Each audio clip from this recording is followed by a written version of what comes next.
ये कहानी है माइकल नाम के एक 15 साल के लड़के की जो अपनी फैमिली के साथ जर्मनी में रहता है। ये वक्त होता है 1958 का, जब जर्मनी सेकेंड वर्ल्ड वार के बाद दो हिस्सों यानी ईस्ट जर्मनी और वेस्ट जर्मनी में बंट चुका था और माइकल अपनी फैमिली के साथ वेस्ट जर्मनी में रहता है। एक दिन जब वो स्कूल से घर वापस आ रहा होता है तो ट्रेन में अचानक उसकी तबीयत खराब हो जाती है और वो एक बिल्डिंग के आगे उल्टी कर देता है। साथ ही तेज बारिश हो रही होती है जिसकी वजह से वो एक जगह बैठ जाता है। वो ठीक से खड़ा भी नहीं हो पाता। तभी हैना नाम की एक औरत जो उसी बिल्डिंग में रहती है वो पानी से उसकी उल्टी को साफ करती है और उसे खड़े होने में मदद करती है। इसके बाद वो उसे घर छोड़ने के लिए उसके साथ चलने लगती है और फिर एक पॉइंट पर ये दोनों अलग हो जाते हैं। मगर इन दोनों के लिए ये कोई आम मुलाकात नहीं थी और माइकल भी हैना को कई दिन तक भूल नहीं पाता। इसलिए वो एक गुलदस्ता लेकर उससे मिलने जाता है और हैना भी उसे पहचान लेती है। वो हैना को उस दिन की मदद के लिए शुक्रिया कहकर वहाँ से निकलने ही वाला होता है कि तभी हैना उससे कहती है कि मैं भी काम पर निकलने ही वाली थी, क्यों न हम वॉक करते हुए बातें करें। तुम बाहर मेरा इंतजार करो, मैं चेंज करके आती हूँ। माइकल दरवाजे के पास खड़ा उसका इंतजार कर रहा होता है कि तभी उसकी नजर हैना पर पड़ती है जो कपड़े बदल रही होती है। हैना भी उसे देख लेती है जिससे वो डर कर वहाँ से भाग जाता है। जिसके बाद वो उसका पीछा करता है और उसे पता चलता है कि वो ट्रेन में एक टिकट कलेक्टर है। माइकल उससे अट्रैक्टेड होता है इसलिए वो उससे मिलने की खातिर उसके घर के बाहर खड़ा हो जाता है।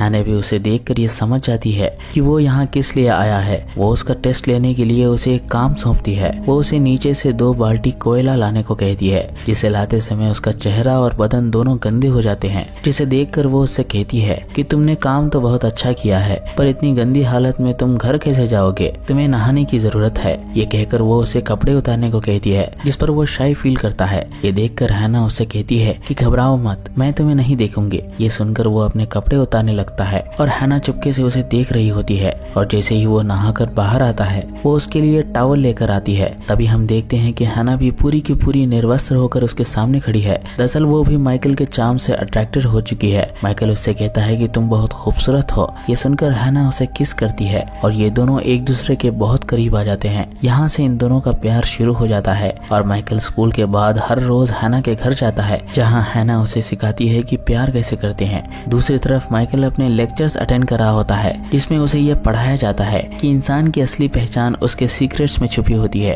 कि वो क्या छुपा रहा है और क्यों छुपा रहा है। एक दिन हैना उससे पूछती है कि तुम्हें स्कूल में क्या पढ़ाया जाता है, जिस पर माइकल उसे एक बुक दिखाता है। हैना उसे कहती है कि मैं पढ़ने से ज्यादा सुनना पसंद करती हूँ, जिस पर वो उसे पढ़कर सुनाने लगता है और ये सुनकर हैना को बहुत अच्छा लगता है। एक शाम वो हैना से मिलने के लिए जाता है जहाँ हैना उसे देखकर ऐसे बर्ताव करती है जैसे कि वो उसे जानती ही नहीं। वो घर आकर हैना से पूछता है कि तुमने ऐसा क्यों किया, जिस पर हैना उसे कहती है कि जब तुम जानते थे कि मैं पहले डिब्बे में हूँ तो तुम दूसरे डिब्बे में क्यों चढ़े। जिस पर माइकल उससे कहता है कि तुम्हें क्या लगता है मैं दूसरे डिब्बे में क्यों बैठा था। जिस पर हैना कहती है कि मुझे नहीं पता कि तुम वहाँ क्यों बैठे और मुझे इससे कोई फर्क नहीं पड़ता। ये कहकर वो नहाने के लिए चली जाती है। तभी माइकल आकर उससे कहता है कि मैं दूसरे डिब्बे में इसलिए बैठा ताकि मैं अकेले में तुम्हें किस कर सकूं, जबकि हैना चाहती थी कि वो सबके सामने उससे बात करे, उसे एक्सेप्ट करे। और ये बात माइकल की समझ के बाहर थी क्योंकि वो सिर्फ 15 साल का था, इसलिए वो उसे माफ कर देती है और एक शर्त रखती है